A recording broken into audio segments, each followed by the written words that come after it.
we are formatting our relationships based off of what we've seen, what we've heard, what we've imagined. We're not always paying attention to what's actually happening in the relationship that I'm actually in. Stephanie Yates-Anyabwile is a licensed marriage and family therapist who unpacks love and connection. Her YouTube channel, Steph Anya LMFT, with over 17 million views, makes her a leading voice on modern relationships. It's more the deception that destroys the relationship than it is the fact that a person was having thoughts or desires for another person. And I've seen many times in sessions where one person opens up about that and the other person is like, I think that there's sometimes a lot of value in just allowing people to feel the way that they feel, because that's what we're asking for as well. We have to be willing to foster not only the relationships with the people that we love, but also foster that important relationship with ourselves. We've been having a lot of fun starting these conversations off with a quick round of 5 true or false questions. Ooh. So I'm going to share 5 statements and ask you to the best of your ability to see if you can stick to a true or false answer for these. And don't worry, we'll unpack them in different ways during the conversation if you want to go deeper. You game? Okay. Yeah, let's go. Great, let's do it. Okay, so number 1, open relationships are inherently more prone to failure than monogamous ones. False. Okay. 2, there are a basic set of relationship rules that make pretty much every relationship work better. False. Okay. Living in different homes can sometimes strengthen relationships. True. Okay. Never fighting is a sign of a healthy relationship. False. Okay. And the last one, relationship check-ins are most important when relationships are struggling.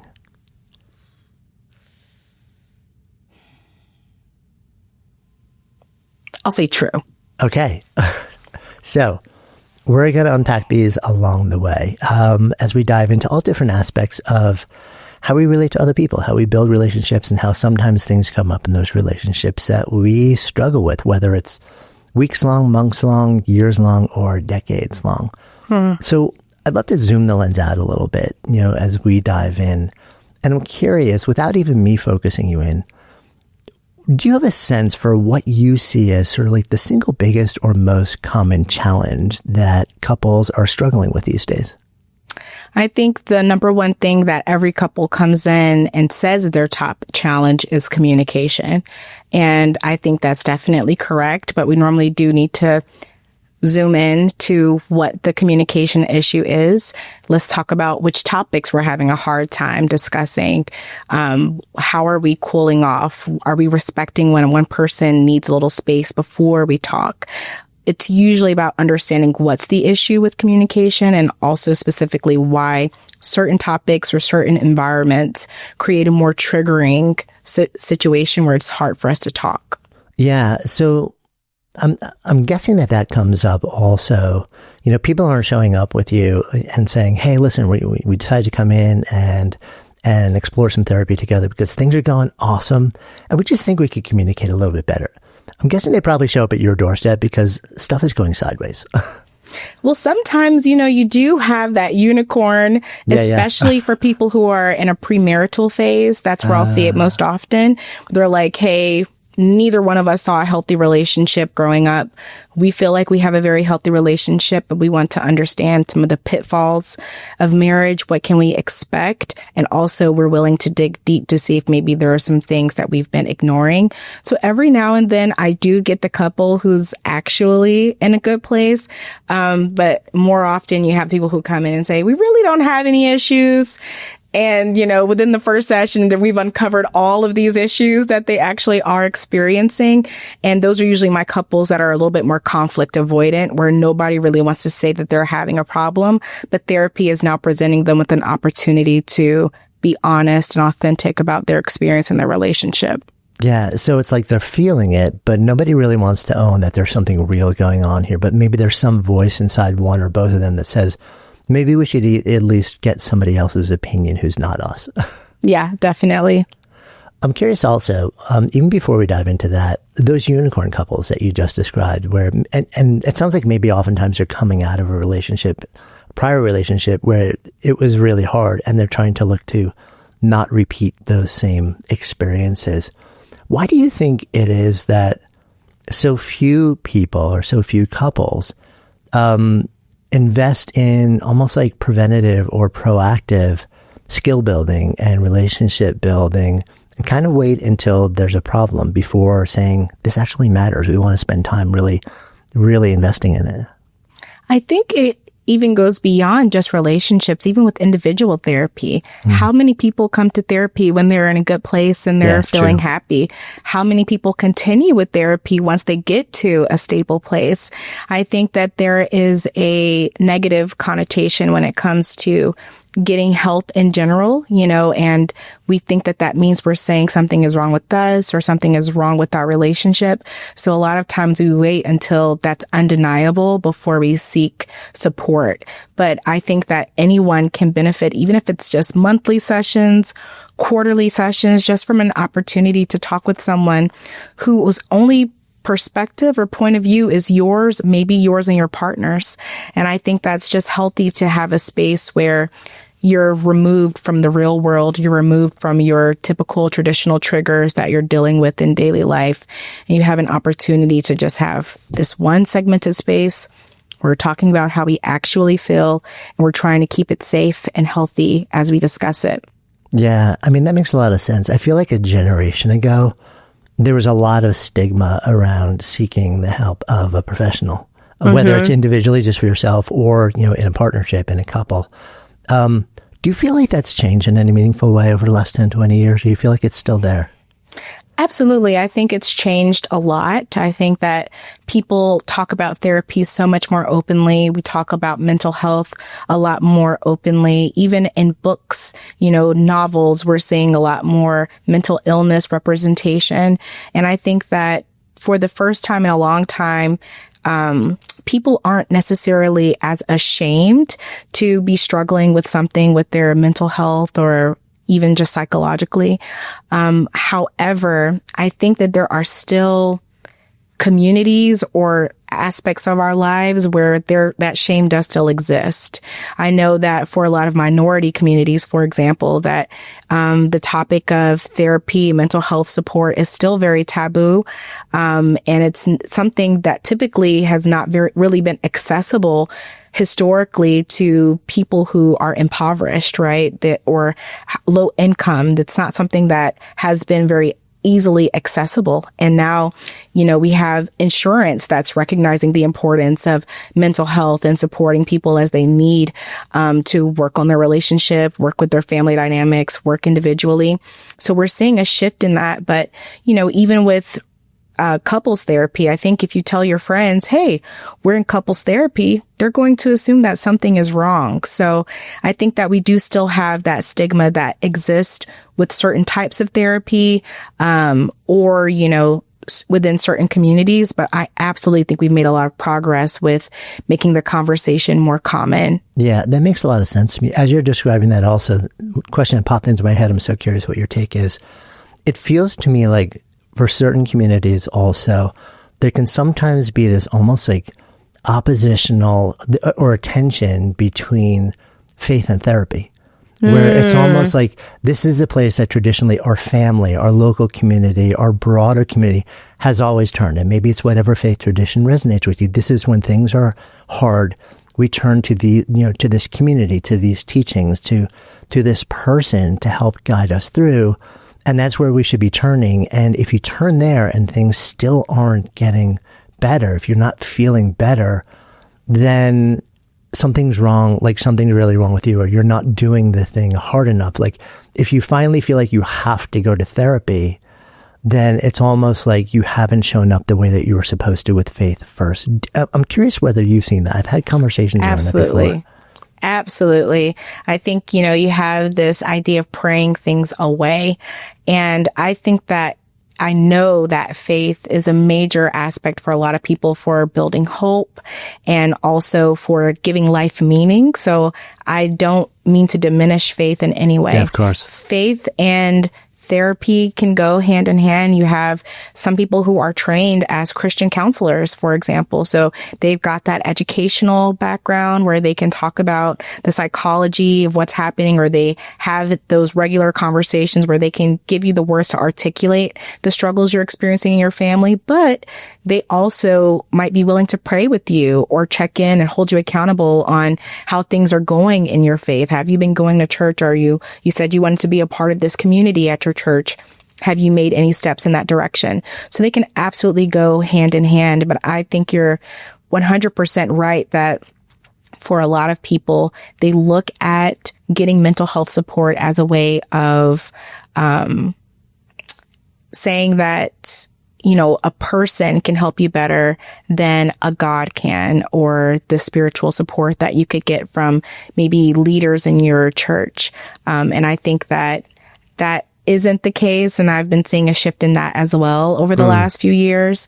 You know, I have family members now where, 5 years ago, they rolling their eyes about therapy, rolling their eyes about me being a therapist. And now they're like, everybody needs to be in therapy.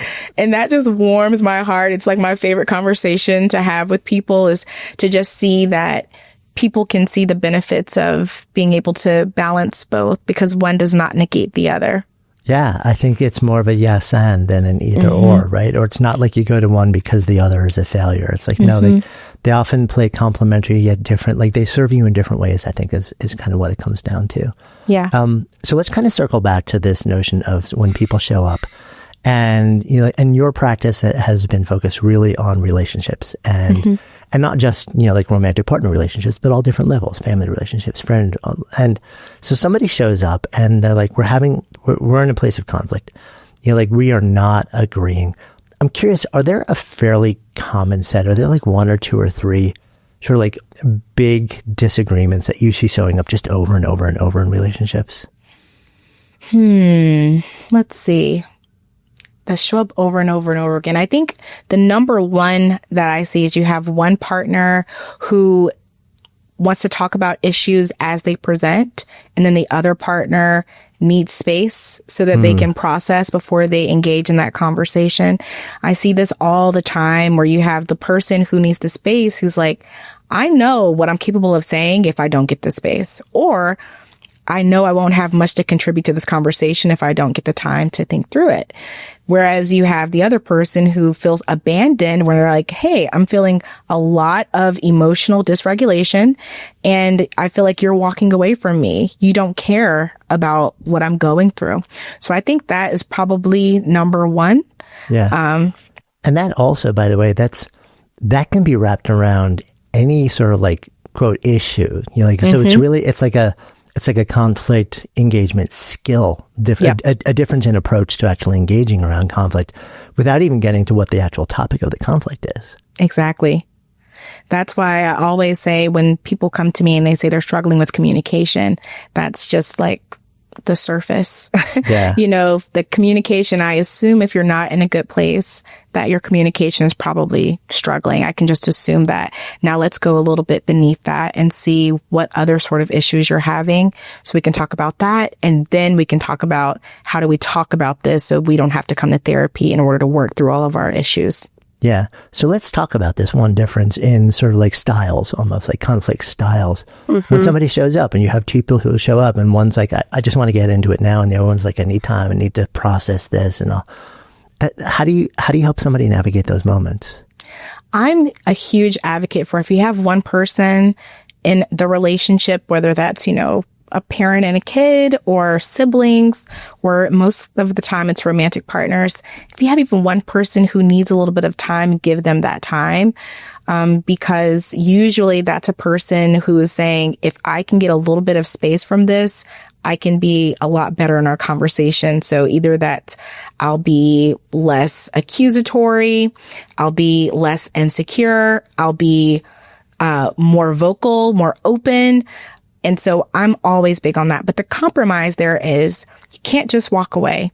You do have to work on communicating why you're walking away and when your partner can expect you to come back and talk about this, right? And so I usually say in the moments where you're really frustrated and you have a tendency to draw into yourself and really become silent, challenge yourself to say, either you guys have a safe word where it's like pineapple, and that's my way of saying, I love you. I need a minute. Yeah. I need a minute. I'm coming back. But even better is if you can just yell out the amount of time that you're going to need. Give me 20. Give me 30. I need an hour, which can be very hard for the person who wants to talk about it right now. But you have to ask yourself, is it more important in this moment for me to win this argument, or is it more important for me to have a productive conversation with my partner so that at the end we both win? And so I always say that if you walk away and you've learned nothing new about your partner's perspective, you've both lost. So trying to look at the problem as a problem, externalize it from your relationship is important. And sometimes we do need a little bit of space in order to do that, because in the moment you feel like my problem. The problem's not the problem, you are. And so this helps to help them compartmentalize it a bit. Yeah, I love that idea also of sort of like coming to an agreement before any moment of conflict says, and almost like talking about, hey, like what's your patterning or what's your style around disagreement? So we kind of know in advance, and having that signal or that safe word, or like, I kind of love the idea of making it a really goofy word also. So it injects like just a little bit of lightness into the moment.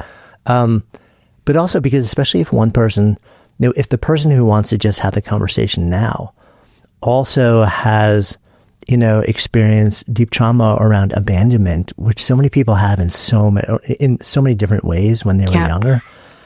If you don't have this agreement, I would imagine you see like they would perceive the other person as abandoning them. Absolutely. And so they're not even reacting to the other person in the moment. They're reacting to this like potentially ages old wound. Does that show up a lot? Absolutely. And even further, they're not even any longer responding to whatever the source of the conflict was, the original source. Now we're frustrated about what's happening in this moment, and now that's magnifying whatever the problem was before. And that's the other reason that taking that space is critical if you have even one person who needs that, because what I see is that by the time they get to me, they don't even remember what the original argument was about. It takes a second. Or like, what were we arguing about? Because now it's become so much bigger than the argument. And so recognizing I have a tendency to want to dive in, my partner has a tendency to need a break so that we can talk. It's also a trust building exercise, because you learn to trust that your partner actually is going to come back to finish this conversation with you. And that's what I tell my couples when you have that person. I'm like, okay, listen, in this moment, you're getting your way, right? You're the person who wants the pause, the break. They are trying to give you that, even though they're dealing with a lot of uncomfortable emotions and providing you with that. Now, make sure you hold up your end of the deal and actually use that break to reflect and come back and have and engage in this conversation. I usually tell my partners who need the break, one way to really communicate to your partner that you care about whatever is happening is to write down your thoughts. So you can say, I use that time to really think through what we should talk about. And I don't want to just go off the top of my head because this relationship is too important to me. Everything should come back to intention. Everything should come back to how can I let my partner know that they matter so much to me that I don't want to mess this up by speaking before I'm ready. And making that clear, I think, can avoid some of those feelings of abandonment. Yeah, I mean, that makes so much sense to me. And I wonder if you see also, if let's say, the person who wants to just have it out now, if part of their fear is almost like, everything that I'm feeling now is top of mind right now. But if I wait an hour or a day, it's kind of get watered down, or forget a whole bunch of stuff. And I want to, like, it's fresh in my mind now. So I want to have the conversation now. So maybe it's a good exercise for that person to also write it down and then feel like I can actually come back to this in a few hours. And I don't have, like, I can take a quick look at what I wrote down. It'll be fresh in my mind so that I don't forget anything that's really important to me in the conversation. Absolutely. Because a lot of times what we're doing is we're venting. And so I feel all this steam. I want to pour it out while I'm still feeling it. And I do challenge the partner that usually wants to talk about it right now. And I do hear that sometimes they're like, well, if we come back in an hour, I'm going to forget everything that I need to say. I say, and doesn't that beg the question about how important it was? Right. if you don't remember in an hour what you were about to like curse your partner out about, how significant was that issue? You know, and if in an hour it's not as important, again, we've both won. Now we're in a position where we have one less thing that we're yelling about. To me, that's not a problem, right? Again, that's you being focused on wanting to win an argument and you've got all these points. But if you get rid of that thought that this is my goal to win this argument and you think instead, my goal is for us both to walk away and understand more about each other's perspectives, that totally changes your strategy. Because if I'm yelling at you while you're not ready to talk to me, we've both lost. But I want to dip a little bit more into that. What you just shared, I think, is really important. I want to explore more of this notion of like wanting to win the argument, right? Because on the one hand, you zoom the lens out. We're like, well, that can't be all that constructive. Like, this is not a battle we're engaged in. Like, we're trying to create a healthy, functional, loving, compatible relationship. And yet, we're going to have so many folks show up in a relationship. We all bring our baggage. We all bring our experiences and our patterning, right? Some of us are going to show up having so much of our lives where we feel disempowered. We feel like we don't have power. We don't have agency. We don't have autonomy. And we're just trying to get it anywhere we can. And we show up in those relationships. I wonder if we show up in part wanting to win because it's a way for us to feel like, okay, we got what we needed. We have agency. And on the one hand, I get how that can be important. But on the other hand, it's a really fine line between wanting to win and feeling like you're reclaiming or maintaining agency in a healthy and constructive way, right? Yeah. I think it boils down sometimes to power. And in this world that we're in, especially in the Western societies where we really do promote individualism, it's easy to try to attain as much power as you can. And some people are able to attain power through their looks. Some people are able to attain power through their talent. Some people are able to attain power through their words, through their intellect, quick wit. And these are the people I typically find that like to jump right into the argument because they feel like this is where they shine. This is where they can thrive, is by, I have been able to quickly assess the situation and I'm going to tell you everything that you're doing wrong. And in a way, it's like acing a paper because I just came up with 10 reasons why you're wrong. Right. And then we hit them with give me one example of when I did that. And they don't have anything because they weren't prepared for the conversation. So it gives us a sense of power. But if what you're really wanting is to have a healthy relationship, a long-term, long-standing relationship, then you have the power in that moment, but your partner now has lost a little bit of safety in your relationship. And ultimately you're losing because what you wanted, that long-term goal, right? The war that we're fighting for, you won the battle, you're losing the war because now it's that much harder for your partner to open up to you and trust that you don't have the intention of hurting them. I mean, does it make sense to say that power? I feel like power is always going to matter to us in some way. We want to feel like we have agency in our lives, but what we're looking for in a relationship is less power over and more power with. Like, we want to share this. We want to feel like we each have a sense of agency and power in the relationship, and that there's equity, there's equality there. I definitely think, we're always going to want power. That's what makes us feel autonomous and over our own lives, and also makes us feel like we have more influence over our relationships as well.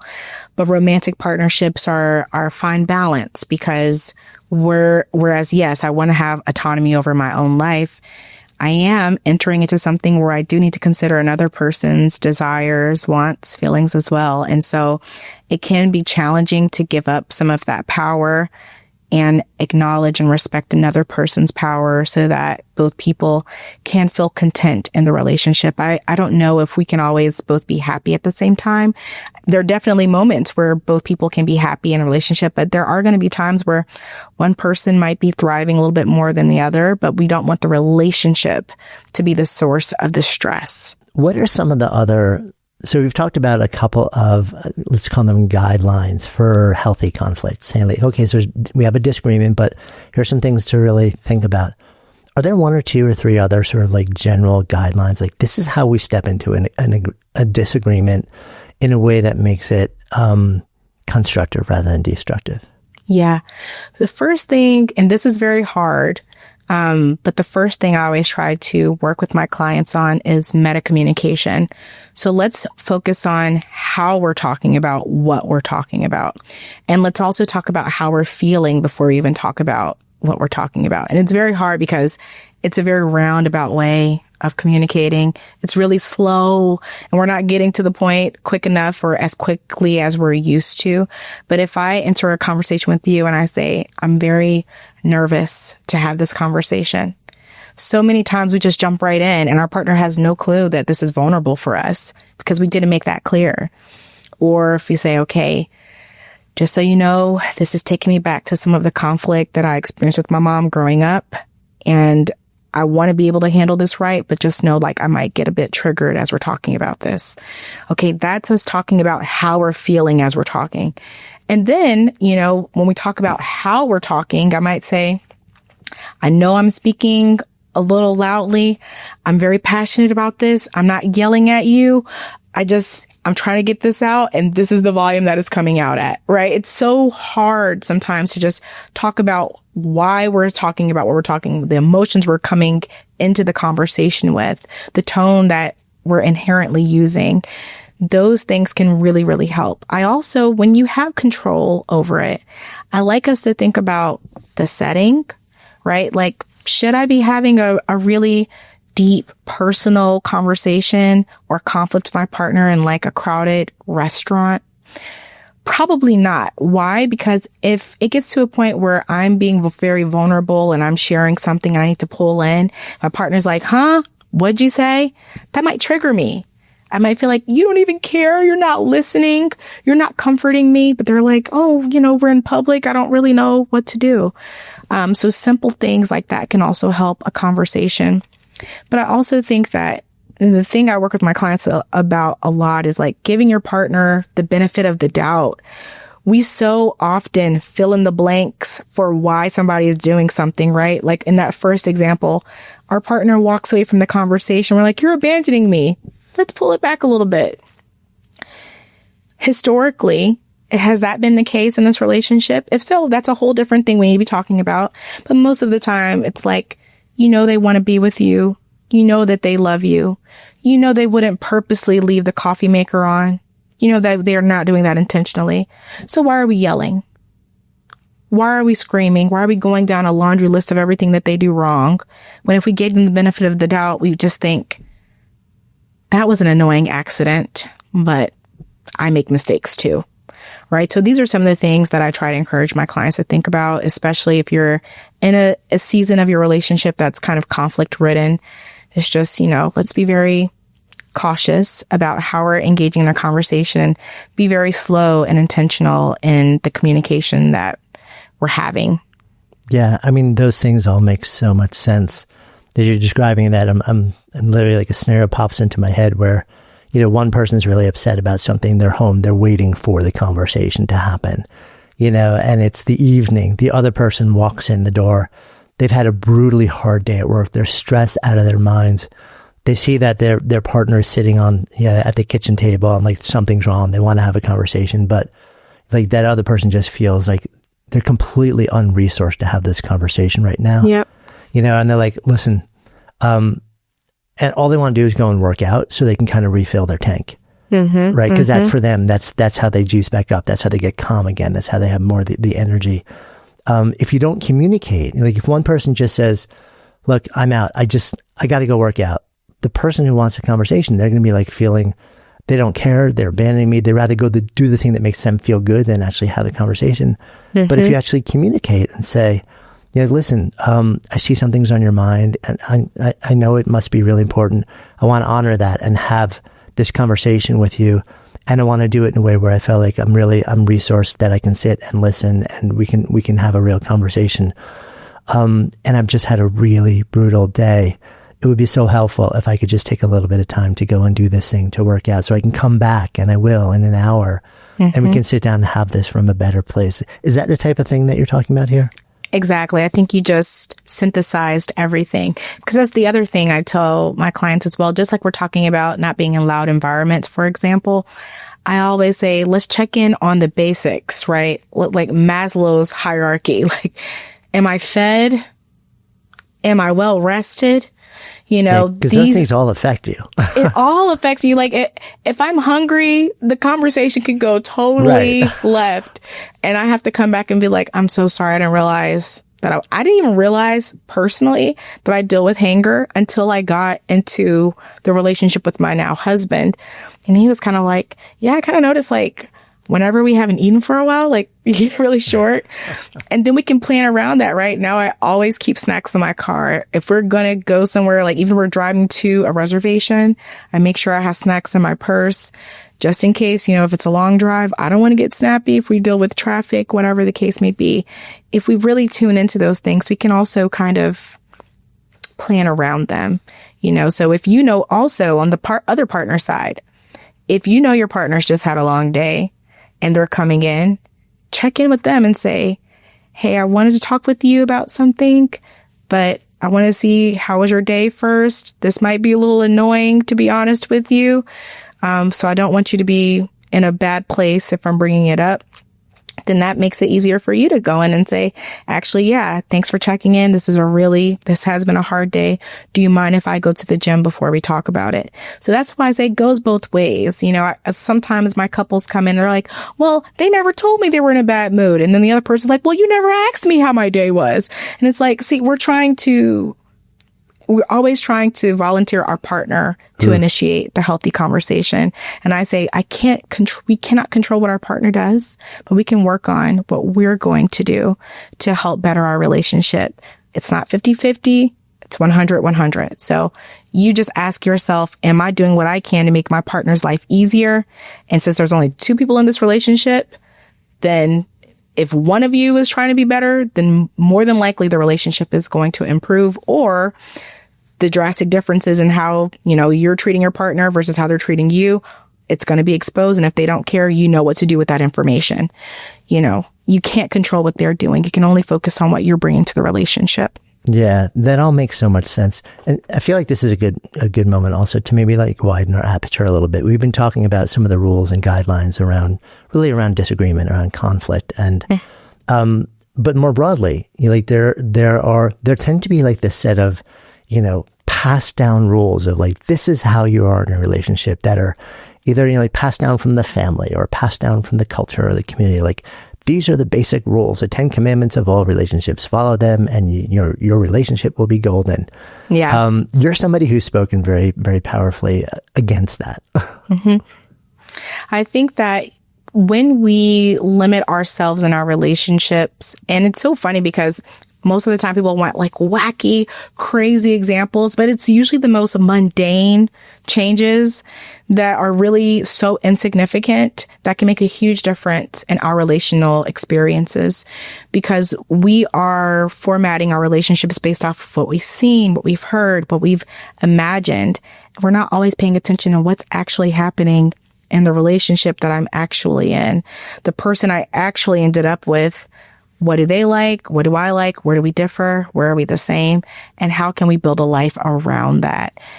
We're not introspective enough, I find, to be creative in how we approach our relationships. Yeah. What are some of there's like a top 3 shoulds that you see in relationships? Like, people are like, oh, we should be doing this. We should be behaving this way. This should be the rules in our relationship, because that's what everyone says makes for a healthy relationship. And you look at that and you're like, well, for some people, sure, but for you, maybe not. Yeah, I think, some of the ones that come up the most in my work and some of the things I talked about in my TED Talk are, even sharing the same bed. There's a lot of controversy around couples who sleep in separate beds. People call it a sleep divorce, which I really don't even like that phrasing. But people are quite judgmental about that. I know there have been couples who've talked about it online and people are like, oh, that's one step away from Splitsville, or my parents did that when they were separated, and people can't see past their own experiences. Another one is even just like living together full time.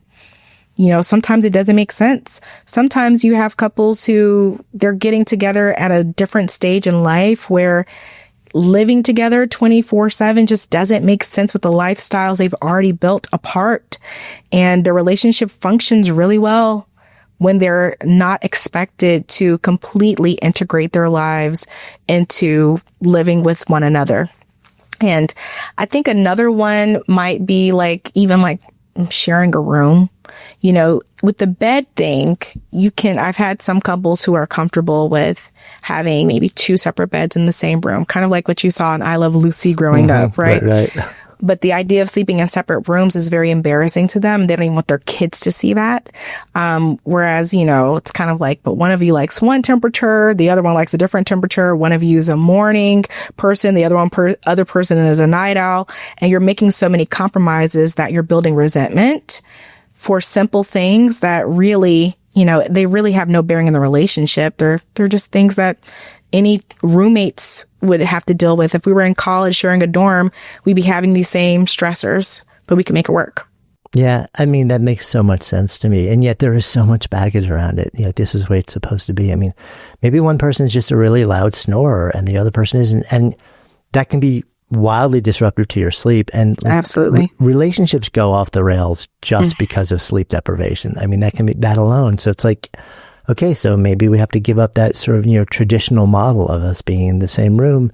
And, now we get the sleep that we need and everything's better. Or maybe one person's a night owl and one person's a morning person. Mm-hmm. But I mean, that's interesting, right? Because let's say one person really, their internal clocks are I get up later and I like to stay up until 3 a.m. And the other person's my clock says go to bed at 9 o'clock at night and I'm going to be up at 4 a.m. Yeah. I mean, and that's kind of like a biological thing that is not the easiest to reset.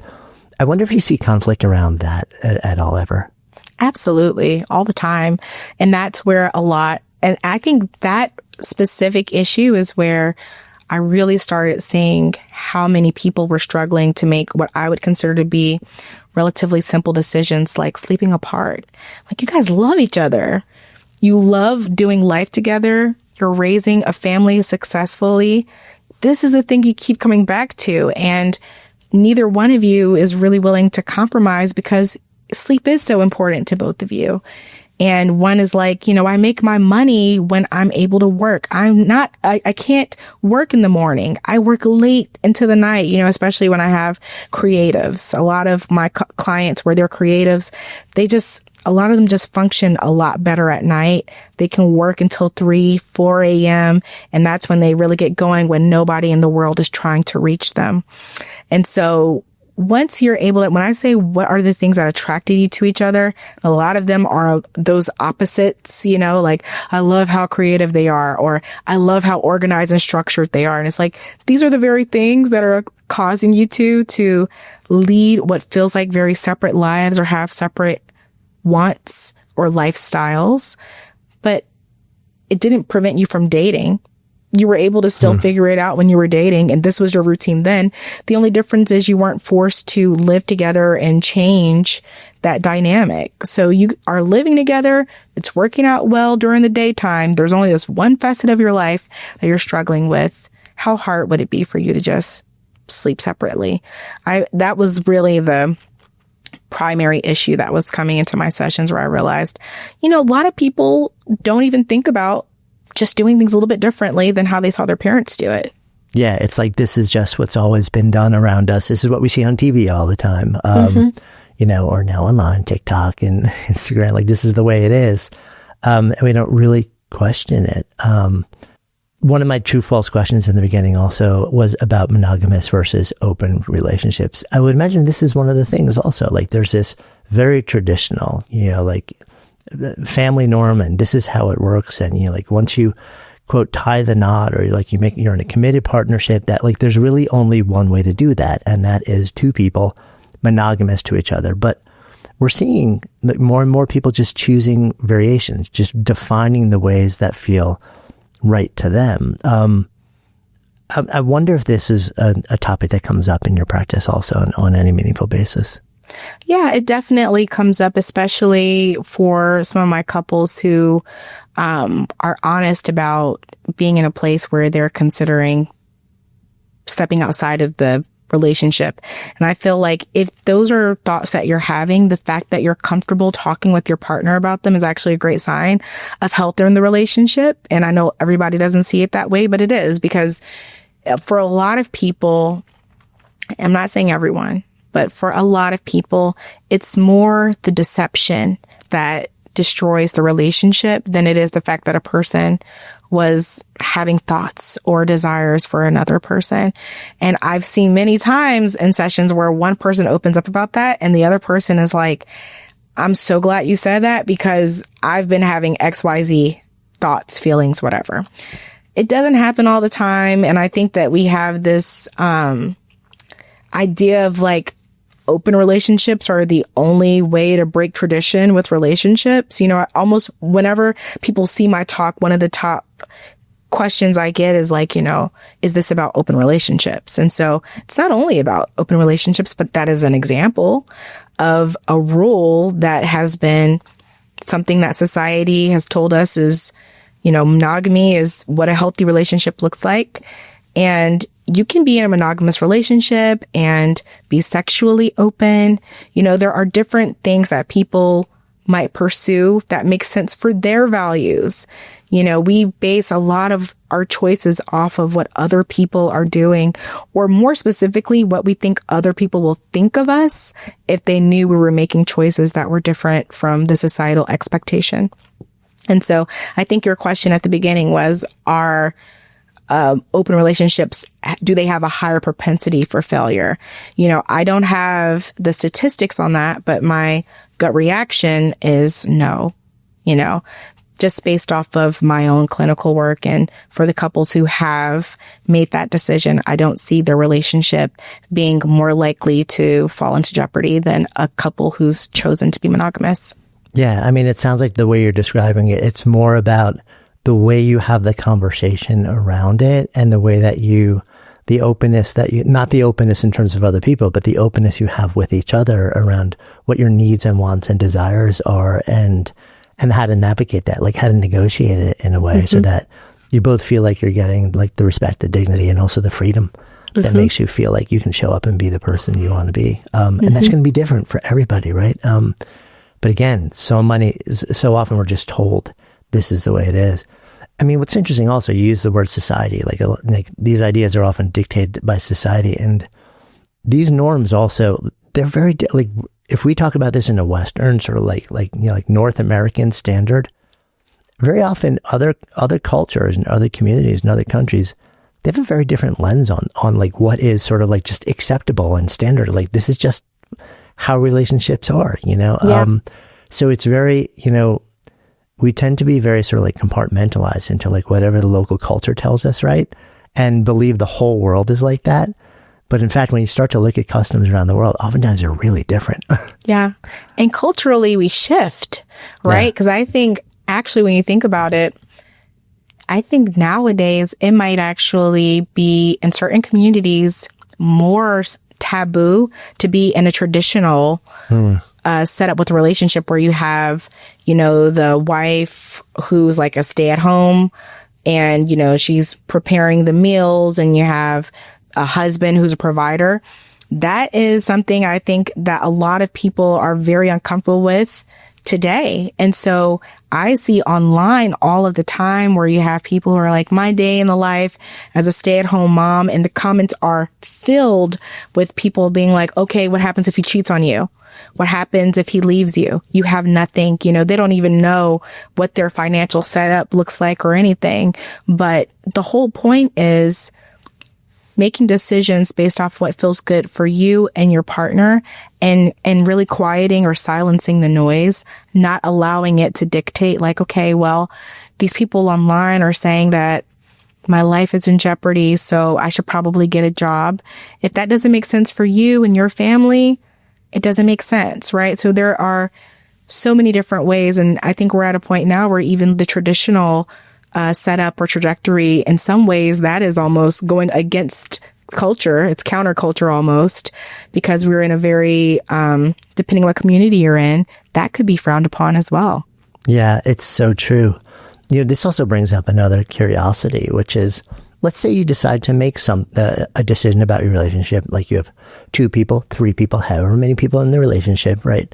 And you have the conversation, you float your needs and your desires, and you come to an agreement where you like each person feels good about this and you want to move forward with it. But that is not sort of like the acceptable norm within, let's see, even like your broader family unit, then you're going to have people within the family unit, like if you decide to share it with them, which is, and if this becomes a really meaningful part of your life and you want to be able to live, and eventually, very likely, even if you don't overtly decide I'm going to share it, it'll become an observable thing. Yeah. Right. And then you're going to have people wanting to sort of like have their say in your decisions and your relationship choices, and kind of say like, I have a right to have like a say in what's going on here, which brings up the issue of boundaries. I would imagine you see this happening too. Absolutely. And when I talk about societal expectations, I think for the most part, we're really talking about familial expectations. And this is why I say it boils down to your values. If you, for example, feel like I have to choose between being a part of my family or being in this relationship that makes me feel fulfilled, unfortunately, sometimes we have to ask ourselves, which value is more important to me? Is it more important to me to feel like I'm a part of my family? Or is it more important to me to feel like I have autonomy over my own life and maybe build my own family or have found family? There are unfortunately very tough conversations that we have to have with ourselves at times when we are making decisions that are counterculture. Because what is the risk of being counterculture? We can't ignore that. It's rejection. It's that feeling of isolation, not being able to have a feeling of community because the decisions we're making are so different from the decisions of the people around us. And so that's a very real possibility. And I don't want to ignore that because, it's so easy to just say, do whatever feels good to you. But a lot of times we do have to deal with consequences. And it's a question of what aspect of your life is the most important to you. Yeah. If you, let's say we're talking about family here, and you make a choice about your relationship and close family members don't agree with that choice and they want to say their piece. They want to have a say in your decision and your life. And these aren't family members. Let's say it's a parent, right? And you're close to your parent and they just don't get it. They don't get why you're doing what you're doing.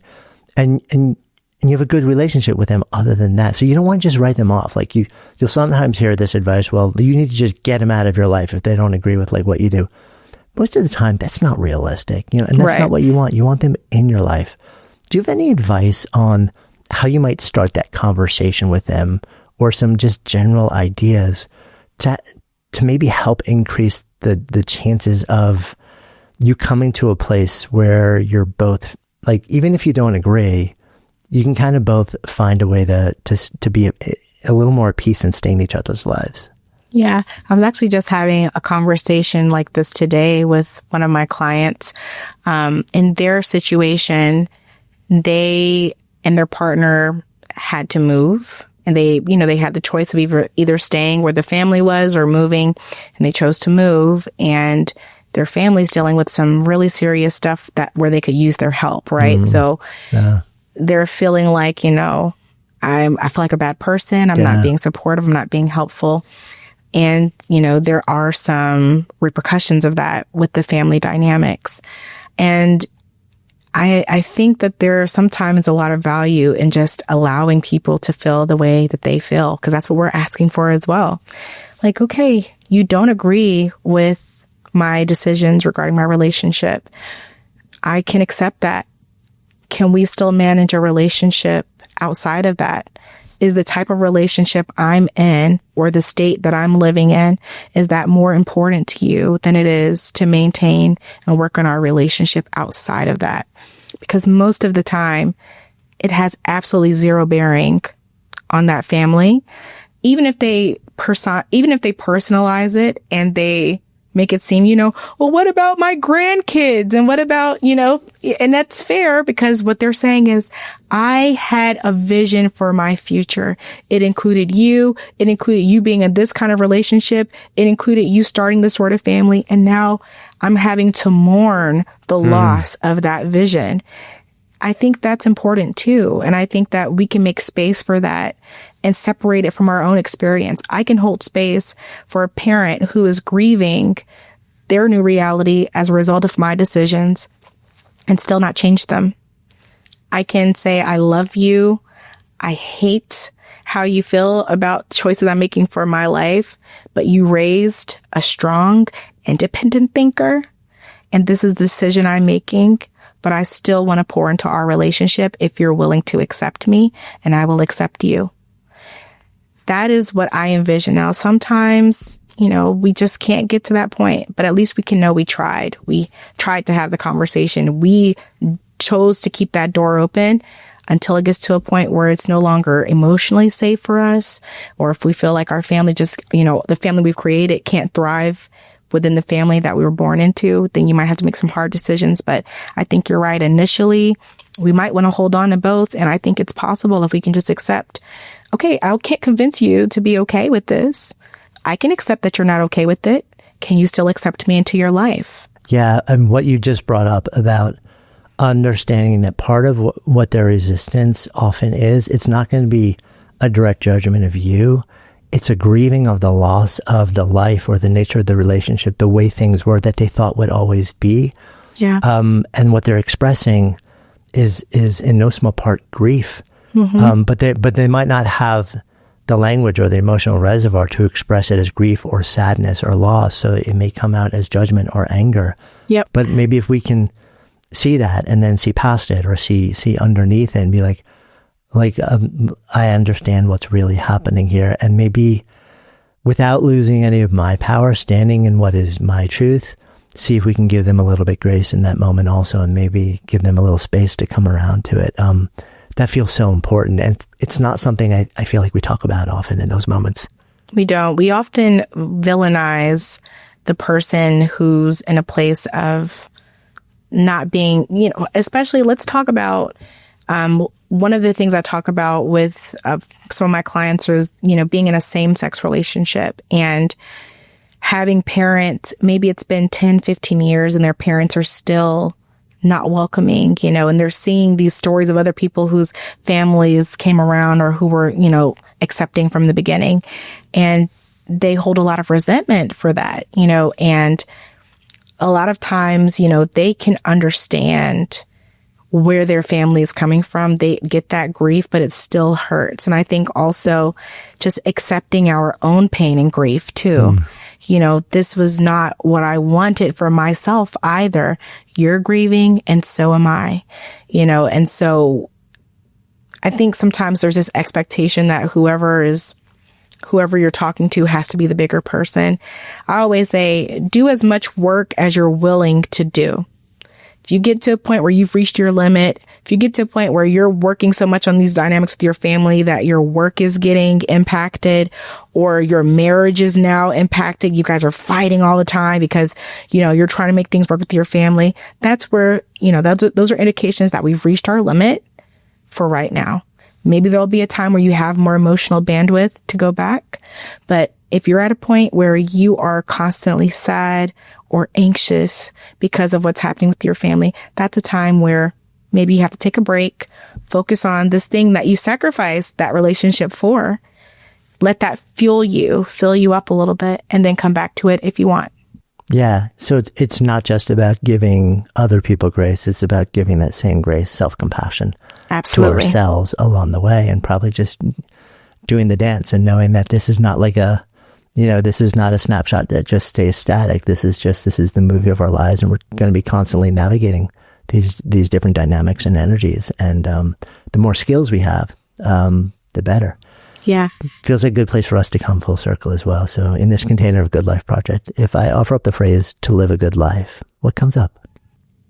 To live a good life, we have to be willing to foster not only the relationships with the people that we love, but also foster that important relationship with ourself.